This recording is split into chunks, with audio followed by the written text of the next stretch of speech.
কথা শুনে দিই। এত বড় সমস্যা এত সহজ সমাধান কোথায় কেউ কখনো করেনি। একটা যাত্রা নবশিক্ষের বড় বাহন 132 শুনে জানা হবে, একবার একটু শুনলে তা মনের ভেতর গেঁথে যাবে। আরে ওরা ভালো বই পেলে আমায় একদিন নিয়ে যাবি। কি তুমি বাজে কথা বলছো? তুমি যাবে মধুমাতা গিরিশ ঘোষের স্পেশাল নিয়ে থিয়েটার দেখতে? শালাকে 1000 বার বলেছে। ওরে পাখি খেলতে বলবি, পাখি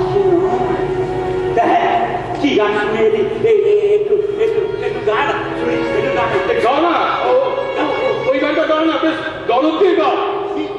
কি আমি গাই বই স্পেশাল গাওয়া গান? তার আগে মরণ বলো।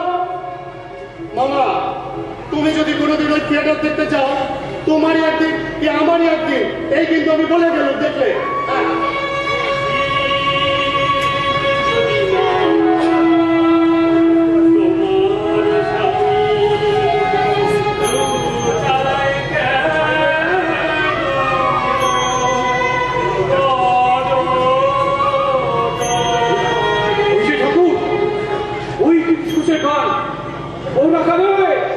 ঠাকুরকে গানখানা শুনিয়ে দিয়ে যাও।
রাখতে পারবো, তবে আনতে পারবো কিনা জানি না। কেন আওয়াজ না করলে সে আসবে না, আসাই সম্ভব।